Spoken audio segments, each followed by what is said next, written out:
Sem operar desde 2017 com o fornecimento de energia para Roraima, atualmente a Companhia Energética de Roraima, SER, está em processo de liquidação, que quer dizer uma etapa em que uma empresa está finalizando as obrigações legais, financeiras e administrativas para dar fim formal à existência jurídica.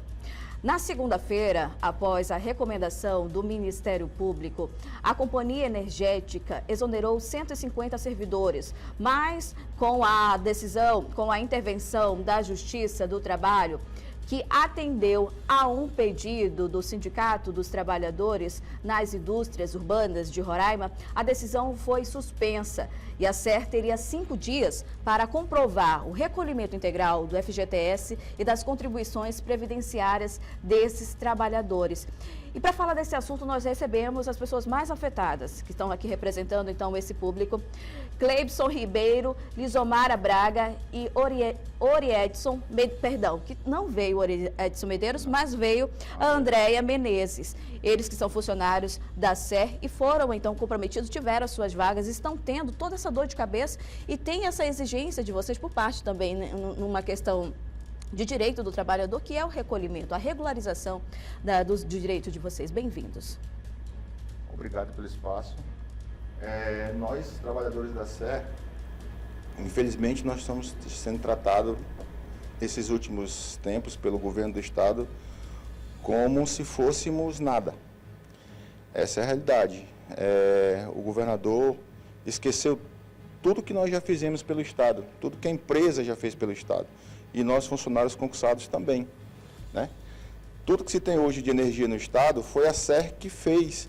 Foi a SER que, todas as obras de interior, municípios, tudo fomos nós, funcionários concursados, que passamos lá e que estamos lá, que fizemos.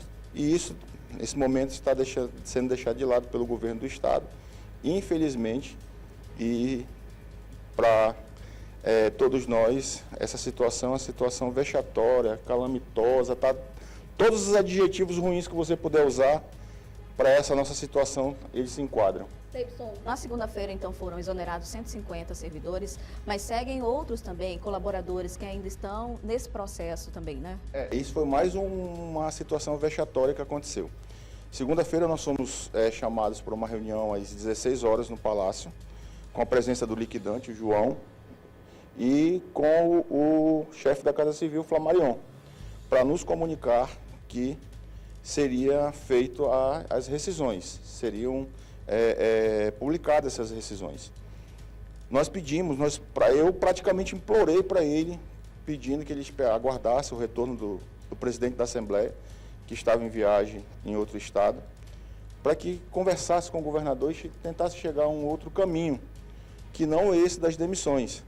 Até porque tem uma lei, a 1666, que foi aprovada e sancionada pelo governador e que nos ampara, nos levando para um quadro de extinção. Eles falaram que iam conversar com o governador. Quando nós descemos para dar essa notícia para os nossos colegas que estavam lá na barraca, nós recebemos já a informação no telefone que já tinham sido publicadas.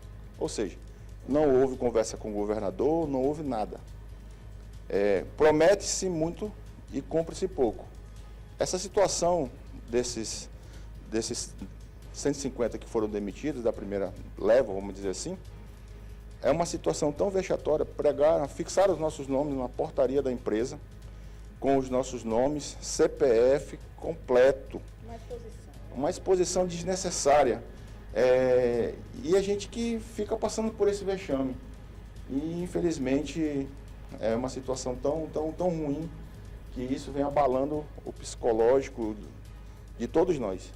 Eu quero aproveitar e também mencionar a presença do nosso gestor de jornalismo, Jorge Atlas, que vai contribuir nesta conversa, neste bate-papo, a respeito sobre toda essa movimentação que envolve servidores da SER. Bem-vindo. Bem-vindo. Obrigado, Débora. Obrigado pela presença de vocês. Obrigado a todos os telespectadores da TV Norte Roraima, canal 12.1. Ele falou de exposição. Isso lá, visível. Mas há uma outra exposição que eles podem comentar, de funcionários da SER que foram demitidos por telefone pela ex-liquidante Cecília Lorenzon, não é verdade? Isso aconteceu da primeira vez que eles tentaram liquidar a empresa e que foi antes da última prorrogação de prazo que teve. O que aconteceu foi que chegou após o Natal, dia 26, logo depois do Natal. Após o Natal. Dia 26, ao chegar na empresa, os funcionários souberam que estariam demitidos.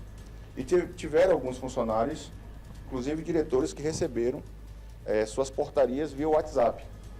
E aí a gente procurou o governador, procurou os deputados, e aí vai um adendo ao deputado Sampaio, que sempre, desde o início, é quem tem nos ajudado, é quem tem sempre procurado a via de conversar com o governador para que se procure uma solução que não seja essa que ele está propondo para todos nós, com imenso, parece que tem um prazer, está tendo um prazer em fazer isso com a gente. Um detalhe importante em toda essa história que a população precisa lembrar que foi em 2022 a lei. Aí foi feita a prorrogação, mas a lei foi feita pela Assembleia e sancionada pelo governador. E em nenhum momento, na época, ele disse que não podia, não questionou, ele aceitou a lei. Depois foi feita outra prorrogação, porque a ex-liquidante não deu todas as etapas que precisavam ser feitas, e quando vai para outra prorrogação em final de 2024, entrando em 2025, ele aceita a prorrogação e não discute nada. Mas agora, em junho, ele dá esse presente para vocês. A gente está falando, então, de uma promessa de campanha não cumprida, né? Cumprida. Deixa eu esclarecer. Só para esclarecer, Vamos só pegar aqui o microfone, a gente passa. Ah, ela está? Perfeito. Estou com o Ótimo. microfone. Só para esclarecer, a lei ela foi encaminhada pelo Executivo, né, para o Legislativo. A Assembleia, muito solícita com a questão, fez a aprovação e encaminhou de volta para sancionar. Para a sanção dele, na verdade, a lei partiu do Executivo. Que era o atual governador. Exatamente. Então, houve toda essa tramitação formal, legal, entendeu? Não tem questionamento jurídico aí. A gente não está indo lá para o quadro do regime geral, a gente está indo para os quadros seletistas, permanecemos seletistas, num quadro em extinção. E esse quadro em extinção, daqui a pouco, quando as pessoas começarem a se aposentar, não vai ficar essa herança para o governo, para o IPEM. Nós vamos ser aposentados lá pelo INSS. Então, são pessoas acima de 40 anos que estão aí faltando 10, 15, 20 anos no máximo, que já vão sair lá do Estado e ficar lá pelo INSS. A grande maioria tem menos de 10 anos aí, 10, 15 anos para essa aposentadoria. Então, assim, foi feita uma lei com todas as etapas que tinham que ser cumpridas, né, como aposentar os que já tinham tempo, apresentar um plano de demissão voluntária para aqueles que queriam, né, e que até hoje ainda querem. Nós temos colegas que querem, né, nós temos colegas com 36, 40 anos de SE, 50 anos de SE, entendeu? E o quadro ia ficar muito reduzido. E lembrando, a SE é uma empresa com 99,95% de ações do governo do Estado. Ela é totalmente dependente do governo do Estado, né? E para nossa estranheza, né, lá quando a gente perdeu a concessão e foi feito um acerto de contas com a Roraima Energia sobre o ressarcimento dos ativos, aí todos que ela ficou por conta da transmissão, distribuição dessas redes de energia no interior, foi feito um acerto de contas que lá nesse acerto de contas, inclusive a própria lei diz que esses ativos, o ressarcimento desse ativo seria prioritariamente para resolver as situações trabalhistas, o que não aconteceu. Não foi feito o PDV, não foi aposentado quem deveria ser aposentado e tampouco foi feito um plano de liquidação. Nunca foi feito. Nunca foi estava feito. nessa época? Então, já era Cecília Lorizon, a liquidante anterior, e a gente não sabe para onde foi esse dinheiro. Foram mais de 300 milhões que entrou nos cofres da empresa, e a gente não sabe para onde foi esse dinheiro, né? E, por fim, aí nós tivemos uma outra prorrogação, que quando essa lei passou, em 22, foi dado 1 ano para ser feito esse processo aí todo. Só que durante esse 1 ano, nada foi feito. A Assembleia, novamente, muito solícita, prorrogou por mais 1 ano. E o que aconteceu? Mais 1 ano, não foi feito nada. Aí a Assembleia estava assim, olha, nós vamos prorrogar para não fazer nada novamente, né? Aí foi aonde o deputado Sampaio, né, queria que fosse um outro gestor, porque nada adiantaria ficar na pessoa da Cecília lá na empresa que não cumpria o que tinha que ser cumprido. Enfim, quando foi no final de dezembro, esse presentão aí de pós-natal para a gente, né, fomos lá, conversamos com os deputados, eles falaram, tudo bem, por vocês a gente vai, né, prorrogar mais uma vez para que se consiga fazer isso. Por fim, fomos lá com o governador, vocês aí têm acesso ao vídeo aí que ele gravou conosco, falando Sim. que ia cumprir, que não ia nos desamparar e tudo, né? Enfim, toda essa história que a gente está contando diariamente.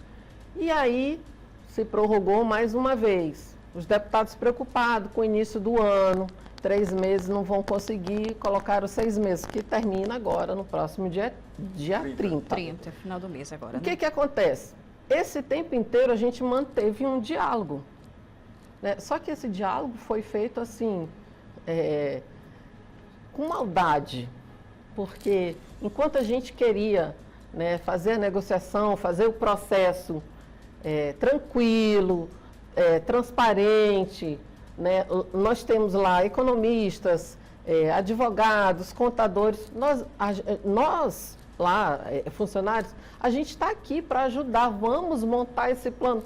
Nunca. Não houve interesse. Não houve interesse, nunca. Então, assim, aí é o contrário. Né? Enquanto a gente estava esperando eles definirem, sorrateiramente, no último dia 17, entraram com a ADI questionando a lei. O próprio governador, inclusive, assinado por ele. Que tinha prometido. Que tinha ia prometido cumprir a que promessa não com ia vocês. nos deixar desamparados, né? Então assim, está sendo um processo totalmente desumano, Então o que nos restou? A via judicial para que se cumpra o que está na lei. Inclusive, você falou sobre a questão de pessoas que estão prestes a se aposentar, estão um tempo realmente curto para se aposentar. Eu gostaria de entender se está havendo o recolhimento do FGTS, do INSS, que garante os direitos desses trabalhadores. E vocês estão sendo remunerados? Essa é uma outra situação. Essa questão do FGTS, do INSS, está totalmente atrasada. Os recolhimentos são feitos dos nossos salários, mas não são repassados para as nossas contas de FGTS e nem para o INSS, né? Então, é uma situação também que foi levada em conta pelo Ministério Público do Trabalho, quando saiu a liminar. Eles chamaram até denominaram isso de calote social na cautelar que foi dada ao sindicato e a todos nós. E é complicado. Hoje, os funcionários do Estado receberam seus pagamentos, seus vencimentos, né, merecidos por tudo que fazem, mas nós não. Nós hoje não recebemos nossos vencimentos. Então, assim, é mais um constrangimento que estamos passando. Já temos essa dificuldade na iminência de perdermos os nossos empregos, que somos concursados, né? Dessas 150 pessoas dessa primeira lista, 17 delas já teriam direito à aposentadoria. Na verdade, só precisava pagar essas verbas, né, e mandar para casa para a pessoa. Sim. 17 desses aí, certo. Desses 150. Por que não fazer? Por que tanta maldade? Quer dizer, eu vou demitir e não vou aposentar? é uma coisa assim totalmente, como a Lisamara falou, está sendo desumano com a gente. O fato de vocês não terem sido remunerados, não receberam, então, o salário de vocês consideram isso como um ato de vingança, uma punição? Não, de verdade, eu quero crer que não. Eu quero crer que, como eles estavam com a folha para rescisão para nos pagarem, e aí deve levar algum tempo para ser feita essa nova folha e tirar essas verbas rescisórias e nos pagarem. Quero crer eu que seja isso. Mas em face de tudo isso que vem acontecendo, já não sabemos mais, muitas vezes, no que acreditar.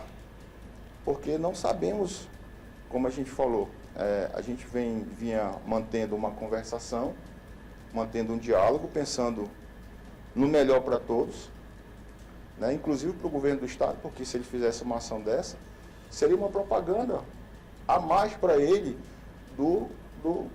da gestão dele. Olha, nós ajeitamos a vida de 163 funcionários, foram colocados para o PDV, foram aposentados, nós realocamos esses funcionários. E o que nós estamos vendo hoje, na verdade, é uma propaganda negativa até para ele mesmo, né? Então, é assim, como ele falou nas propagandas institucionais que tem, né? Que faltava gestão. Eu acho que nesse nosso caso específico, está faltando gestão e um pouco mais de compreensão de toda essa situação. Na lei de 2022, que foi feito para a liquidação de toda a SER, está um dos artigos que os funcionários da SER poderiam ser realocados para qualquer estrutura administrativa do governo. E no dia 17, agora de junho, quando ele entra no Supremo, um dos termos do pedido que ele entrou no Supremo, eu li tudo, tá? Antes que alguém fale, mas eu li todo o documento, está lá, não tem como colocar nenhum dos funcionários da SER em outro órgão do Estado, porque eles são extremamente específicos. E que não é verdade. Até porque, assim, nós já estamos trabalhando nos quadros do governo. Nós temos operadores de usina operando o motor do Jundiá, nós temos funcionários na PM. Não sei se vocês, só para recordar, uma colega nossa, no dia do seu aniversário, infelizmente veio a falecer, quando foi fazer compras em Bonfim. Aquela colega, ela prestava serviço no Corpo de Bombeiros. Né? Ela foi até homenageada pelo Corpo de Bombeiros pelo serviço que ela prestou lá. Né? E era funcionária da SER. E funcionária da SER, concursada. Eu, até bem pouco tempo, estava no Instituto de Pesos e Medidas do Estado de Roraima, que é o IPEM. Sim. Tem colegas que estão na educação, tem outros que estão na saúde, tem outros que estão distribuídos em várias áreas, no CAER, né? Principalmente na área de manutenção. E assim, lá na SER, os que ficaram remanescentes e que são da área técnica, quando há eventos do governo, como, por exemplo, o Arraial, que vai começar agora, somos nós que fazemos a parte elétrica. Quando vai haver Expofer, somos nós que fazemos a parte elétrica. E quando não estamos trabalhando nesses eventos, né, estamos fazendo manutenção elétrica em vários órgãos do governo. Então, essa também é uma falácia de dizer que nós não temos como ser alocados em outros locais. Até porque já tem esse termo de cedência e, assim, nessa ação que foi impetrada pelo sindicato, lá estão os termos de cedência de todos nós, aonde nós estamos trabalhando e o que estamos fazendo. Né? E que também, por incrível que pareça, era uma coisa que eles pediam para a gente, olha, procurem os órgãos para vocês já irem se enquadrando, para que quando vier a liquidação, vocês já estejam lá, então seja mais fácil isso. Né? E nós fomos procurando os órgãos para nos já alocarmos e termos essa segurança. Muitas vezes precisava de renovação, porque esse termo ele renova de ano em ano. E muitas vezes, quando chegava para renovar, demorava-se muito lá na empresa. Quer dizer, você pede para mim me locar em outro local, e eu consigo a vaga e vou trabalhar. Quando chega a época da renovação, eu tenho que ficar esperando e praticamente implorando para que seja renovado uma coisa que você determinou para mim. Certo. Nesse momento, eu gostaria que vocês, de vocês três, nos dissessem exatamente o que vocês desejam para, então, os próximos mandamentos, os próximos passos, os próximos dias a respeito desta movimentação, desta demissão relacionadas a servidores da SER. Você quer contribuir com alguma pergunta mais? Aproveitar, né, para poder, finalizando já a nossa entrevista aqui, vocês falassem a sensação que vocês estão tendo, sensação de traição, para poder chamar o público a participar dessa campanha de vocês, porque não são só 160 pessoas, são mais de 600 pessoas, porque tem cada um, tem quatro pessoas, se for a família, mais as outras pessoas que estão ligadas a essa família, quer dizer, são mais de 1.000 pessoas que são afetadas, direta ou indiretamente. André, quer falar? Pode Isso. falar, André. Eu sou a Andréia, né, funcionária da SER, concursada há mais de 18 anos. Hoje eu estou no sindicato representando os trabalhadores da SER e de outras empresas. Então, como você falou, é uma sensação de abandono, de traição, né, que a gente confiou no governo. E o que a gente quer realmente é que a lei seja cumprida. Então, se tem uma lei, como já foi dito, que foi aprovada, foi feita pela Assembleia, foi sancionada pelo governador, e hoje ele diz que a lei é inconstitucional, né, é incoerente. Então, a gente faz esse apelo, o que a gente quer, o que o sindicato está lutando hoje é pela conservação do emprego e pela manutenção, e que essa lei seja cumprida. É triste a gente estar lá na praça, desde a semana passada, a gente vê pais e mães lá chorosos, como todos estão, sem receber, sem saber do nosso futuro. São anos dedicados a uma empresa que hoje simplesmente quer descartar a gente como... Lixo. Isso, né? É triste, mas a gente confia no nosso jurídico, que a justiça seja feita, a Justiça do Trabalho está aí para isso, e a gente espera que tudo isso seja resolvido da melhor forma possível para os trabalhadores, né? Porque a gente merece respeito. Agradeço a presença de vocês para falar deste assunto realmente delicado e necessário, né? Agradeço por terem vindo aqui, o espaço está aberto. A gente segue acompanhando a respeito sobre esta movimentação relacionada aos servidores da SER. Está chegando a nossa pausa, logo mais a gente segue informando você. E também tem comentário de Ederson Lima, direto de Brasília, a respeito sobre este assunto.